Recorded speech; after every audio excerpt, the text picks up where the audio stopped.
제가 청와대에 들어가서 대통령을 모시면서 보면은 이분의 철천지에 한이 맺힌 게 가난해서 나라를 한번 구해보겠다. 이 생각밖에 없는 것 같아요. 모든 경제, 국방, 모든 이 정책도 결국 가난을 극복하고 난 후에 해결되는 거 아니겠느냐 하는 생각입니다. 우리나라 옛날부터 가난한 나라도 구제하지 못한다는 얘기가 있지 않습니까? 박정희 대통령은 그렇게 생각 안 합니다. 가난한 나라가 구제하지 못한다고 하는 것은 옛날에 군주시대의 임금이나 위정자들이 자기의 변명에 불과한 거지. 왜 가난한 나라가 구제하지 못하느냐? 나라가 구제할 수 있다. 나는 할 수 있다. 그러면서 그분 늘 하시는 말씀은 사람들이 죽는 것이 다 불쌍하지만은 굶어 죽는 사람이 제일 불쌍하다고 하는 말을 늘 하셨어요. 제가 1975년 봄에 유경수 여사 앞으로 편지 한 통이 왔습니다. 제가 근무할 때. 성남에 사는 한 여자가 보낸 편지인데 80 먹은 노모를 모시고 사는데 남편이 서울역 앞에서 볼펜 장사를 하다가 교통사고가 나서 병원에 입원해 있는데 밥을 굶고 있다는 겁니다. 어린 애들을 굶는 것보다 80 노모가 무엇 때문인지 모르고 굶고 있다는 거예요. 그런 편지를 받고 제가 그날 저녁에 영부인 지시로 쌀한나무하고 돈을 들고 그 집을 찾아갔습니다. 성남입니다. 근데 지금 어디인지 모르겠어요. 그때는 성남이 아주 철거민들이 사는 데가 돼서 참 어렵게 찾아갔습니다만 저녁인데 그 집에 딱 들어섰더니 가족들이 밥상을 받아서 밥을 먹는 겁니다. 할머니가 아랫목에 앉아서 밥을 먹고 꼬맹이들이 운목에서 먹고 부인하고 근데 딱 들어가니까 방 안에는 촛불 하나밖에 없어요. 전기가 없어요. 그래서 제가 저기 들어가면서 보니까 이 노파 할머니가 밥그릇에다 흰 쌀밥을 탁 입어먹고 먹는 겁니다. 옆에는 간장하고 국화하고 먹고. 그래서 제가 아니 쌀이 없다고 그랬으면은 돈이 생겼으면은 감자도 좀 사서 사 먹고 잡곡을 사서 먹을 내지 왜 이 쌀만 먹느냐. 그냥 불쾌했죠. 그런데 한참 있다니까 그 방의 모습이 제 눈에 들어오기 시작하는데 제가 그때 제가 겪었던 그 마음의 아픔은 평생을 잊지 못합니다. 그 할머니가 먹고 있던 밥은 밥이 아니라 아카시아 꽃이에요. 5월달 그 아카시아 꽃이 한참 피는 일입니다. 나도 저런 할머니가 계셨는데 내가 거기서 더 이상 말을 못하고 가지고 온 돈과 쌀을 주고 돌아왔습니다. 아무 말도 못하고 할 말이 없어요. 그 며칠 후에 제가 대통령 네 분하고 저녁을 먹으면서 무심결에 그 이야기를 했습니다. 대통령 네 분이 아무런 말씀이 없어요. 저는 괜히 식사 도중에 쓸데없는 얘기를 해가지고 했구나. 좀 송구스러운 생각도 들고 했는데 세월이 지나고 나서 보니까 그 이야기를 들은 박정희 대통령이 무슨 생각을 하셨을까? 제 생각입니다만 이 나라에서 이 가난은 무슨 수를 써서라도 내가 가난을 물리치고 말겠다. 내 손으로 하겠다. 그런 아주 매서운 결심을 하시지 않았을까. 그런 생각을 저는 가지고 있습니다. 소독에 여러분이 잘 아시는 대로 광부들을 만나러 가고 간호원들을 만났어요. 소독 한 번 탐방해서. 그때 그 얘기가 너무 많이 알려져 있습니다만 제가 같이 갔던 일행을 제가 같이 근무하면서 직접 얘기를 들었습니다. 대통령을 만난 광부와 간호원들이 처음에 애국가를 같이 부를 때는 처음에 동행으로 애국가를 시작됐는데 나중에 중간쯤 가니까 밴드 소리만 나고 하나도 노래를 따라하지 않고 처음부터 그냥 울고만 있다는 겁니다. 노래를 애국가를 못하는 거예요. 대통령도 울고 영부인도 울고 장관도 울고 다 우는 겁니다. 대통령께서 나중에 하신 말씀이 있죠. 내가 너무 미안하다 여러분한테.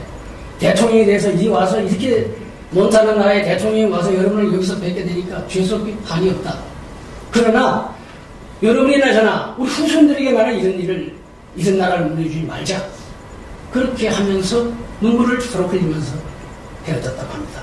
크리미아 전쟁 때 PR을 구분하지 않고 부상자들을 치료했던 나이팅게일이라고 하는 간호사가 있지 않습니까? 그분이 영국 왕실에서부터 표창을 받았는데 그 공헌 증서에 이렇게 써 있다고 합니다. 힘 어려운 사람은 물질로 도와라. 물질이 없으면 몸으로 도와라. 몸으로 못 도우면 눈물로 위로하라. 그렇게 써 있다고 합니다.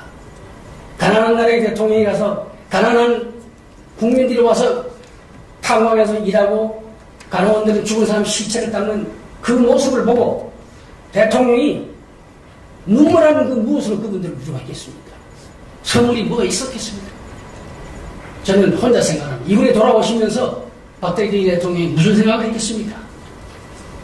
내가 무슨 수를 써더라도 가난은 물리쳐야 되겠다. 이런 생각을 아주 야멸차리만큼 했다고 저는 생각합니다. 1973년도에 시간관계로 유경수 여사의 얘기는 제가 못하겠습니다. 시간관계로 간단하게 하겠습니다. 1973년도에 청와대로 대통령님께 편지가 왔는데 뭐냐면은 한 여자가 전해온 편지인데 자기 남편이 정보부에 붙들려 가가지고 맞아서 성불구자가 됐다는 거예요. 성불구자. 그 편지를 받은 유경수 여사하고 박정희 대통령이 그거 가만히 있겠습니까? 알아보라고 조사를 해보라고. 조사를 해보니까 정보부에서 조사보고서가 왔는데 이 사람이 정보부원 행세를 했다는 겁니다. 그래서 가짜 정보부원으로 조사를 해가지고 아무런 고문도 하지 않았는데 지가 고문받았다고 해서 저기 떠든다 이렇게 보고서가 돼 있었어요. 보고서가 아주 잘 돼 있으니까 대통령도 그렇게 믿었죠. 그러나 사건을 제가 대통령이 특명을 받아서 조사를 했습니다. 사실과 정반대 됐어요. 정반대. 그야말로 억울하게 누구하고 동업자하고 동업 사업을 했는데 이 동업자가 이 사람하고 관계가 안 좋으니까 자기 친구 되는 사람을 정보부 직원한테 부탁을 해가지고 이 사람을 괴롭히는 겁니다. 그 보고를 듣고 나서 대통령께서 저를 보고 조사하라고 그러실 때 정보원이라고 무조건 나쁘다고 그런 선입견을 갖지 말아라. 나는 국민을 보호해야 될 의무도 있지만 공무원도 네가 보호해야 되지 않겠냐. 공명정대하게 조사하라. 그래서 조사를 해서 결과를 밝히겠습니다만은 이런 일을 두 대통령 네 분께서 하시는 것을 보면은 그야말로 특히 유경수 여사 가난하고 힘없고 어렵고 병들고 억울한 일 당한 사람들은 자기 일처럼 아주 지성껏 도왔고 박정희 대통령도 그것을 전폭적으로 도와줬습니다. 최근에 어느 한 분이 유경수 여사는 남에 대한 배려가 없고 대통령 부인으로서 불우한 사람을 도왔다는 이미지는 조작된 것이다. 이렇게 말하는 분이 있었습니다.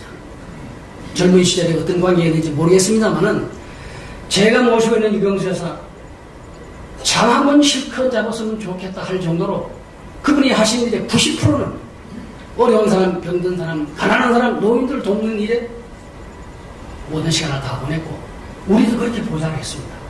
우리는 그 이미지를 조작할 줄도 모르고 저나 우리 전임자나 그런 이미지 조작한 사실이 없습니다. 저는 오늘 이거를 증언 삼아서 제가 한 말씀 드리려고 합니다. 두 네 분에 대해서 이런 일이 있을 때마다 생각날 때 생각나는 사람이 하나가 있습니다. 바로 전태일이라고 하는 사람입니다. 지난번에 우리 교수님이 말씀하셨는데 이 전태일 씨가 원래 1948년생이니까 지금 아마 70세가 살아계시면 70세일 겁니다.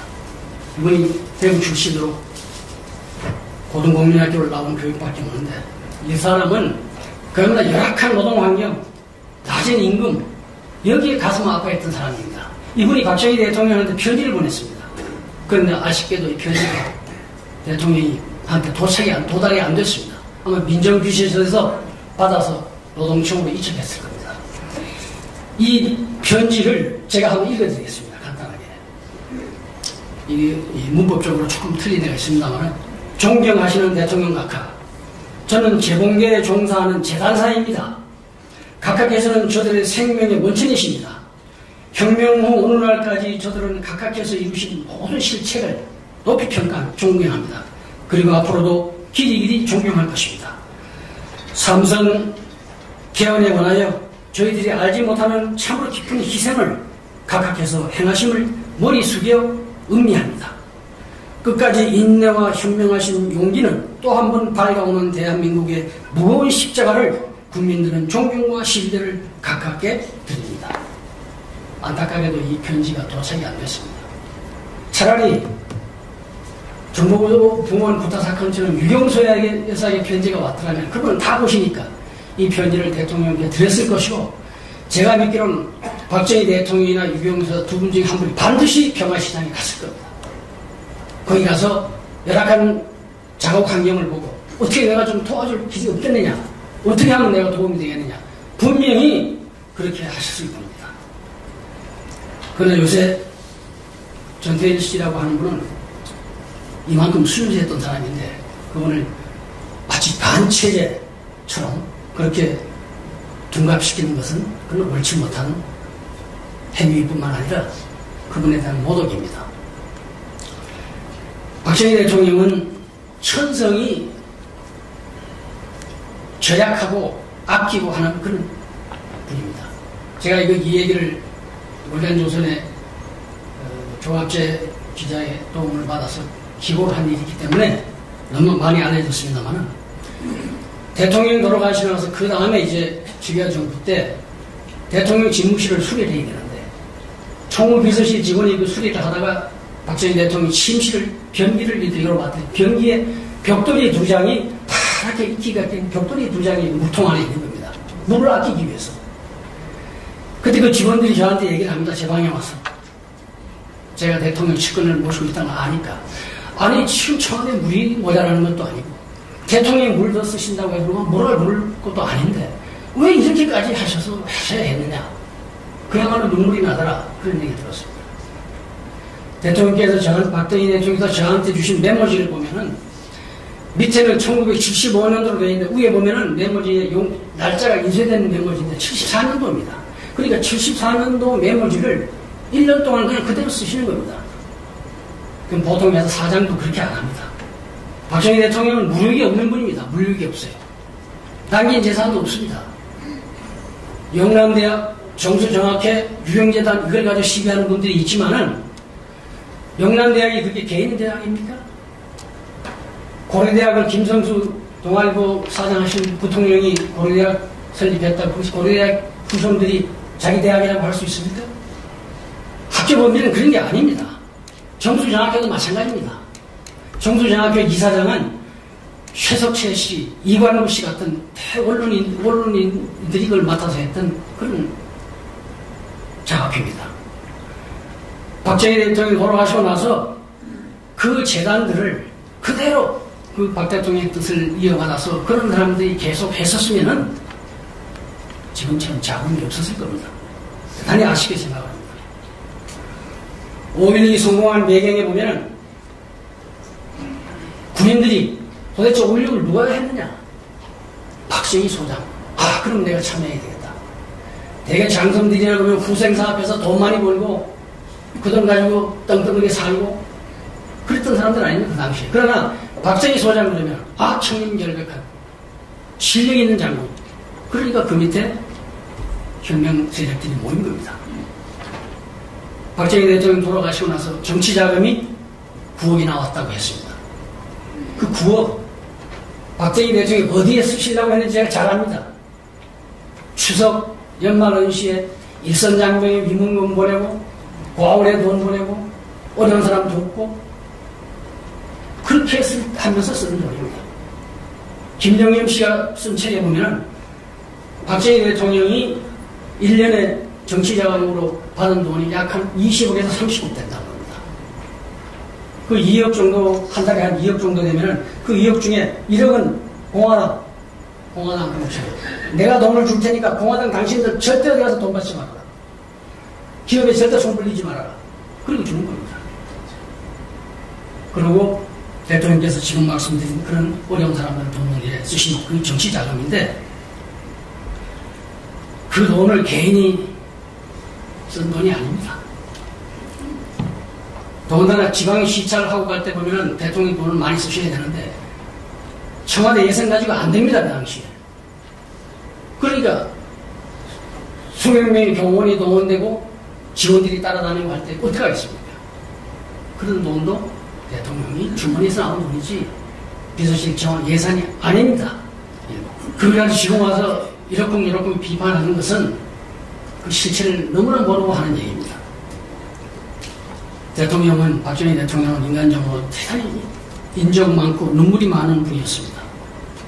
1974년도에 마산에 있는 한일합성 강장일 대통령이 가셨는데 그 애들이 이제 일하는 걸 보고 내 소원이 뭐냐, 학교를 다녔으면 좋겠다. 제가 영어를 모르니까 이 라벨을 붙이는 걸 까불을 붙여가지고 야단도 맞습니다. 영어 ABC라도 좀 배웠으면 좋겠습니다. 이 말이 대통령의 가슴을 아프게 한 거예요. 그래서 대통령께서 특별 지시를 내렸습니다. 야간학교 만들어라. 정시로 교육과정 만들어라. 나중에 교육부 응교부에서 고등학교 졸업생 자격을 줄 수는 없습니다. 그냥 이수하는 걸로 할 수밖에 없습니다. 대통령이 노발대 무슨 소리냐? 고등학교 졸업장 줘라. 무슨 그렇게 까다로운 절차가 있느냐 해서 그 애들이 전부 다 고등학교 졸업장을 받았는데 이 애들이 추석이나 명절에 집에 돌아갈 때 보면은 교복을 입고 갑니다. 교복을 입고. 그 추운 겨울도 외투를 안 입고요. 여학생 교복을 입고 자기 집에 갑니다. 나 학교 다닌다. 이걸 보이기 위해서. 얼마나 가슴 아픈 얘기했습니까?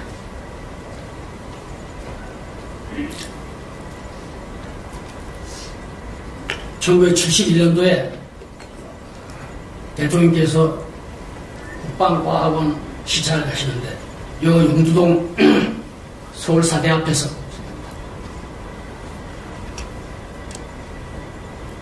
대학생들이 데모를 했습니다. 경찰과 투석전이 벌어졌는데 대통령이 그 앞을 지나가 경호실에서 이리로 가시면 안 된다. 그냥 가자. 돌이 대통령 자동차 본넷에 탁 떨어졌습니다. 그러니까 대통령이 차를 세워라. 문을 열어 나오는 겁니다. 왜 경호원들이 많이 주기가 안 된다고. 무슨 소리냐, 비켜. 담벼락에서 돌을 던지는 학생들이 보니까 치가 자꾸만 대통령이 내리십니다. 전부 다 도망가 버렸어요. 돌 놔두고. 대통령이 그 학생 처장을 만나서 학생들 교육 잘 시켜라. 군시를 하고 돌아왔습니다. 그러면서 저 손에 흙 묻은 놈들 다 잡아라. 그러니까 경찰서하고 그 돌 던진 학생들 다 잡았어요. 나중에 행사를 마치고 오니까 동대문 경찰서에 100명이 붙들어 있다는 겁니다. 전쟁 대통령께서 뭐라고 그러시답니까? 이제 혼좀 났을 테니까 다 풀어줘. 그날처럼 다 풀어줬습니다. 학생 데모에도 대통령은 어떻게나 어머니처럼 선생처럼 그렇게 애들을 지도하려고 한 것이지 그렇게 뭐 처벌하려고 하는 거 아닙니다. 그날 저녁에 다 군방대 나갔습니다. 포항제철을 확장공사를 할 때 그 담당한 비서관이 청와대에 있었는데 다시 확장공사를 하면서 보고서를 만들어가지고 자기는 뭐 외우고 뭐 해가지고 가지고 와서 보고를 드렸는데 아주 완전히 준비를 해가지고 와서 보고를 했습니다.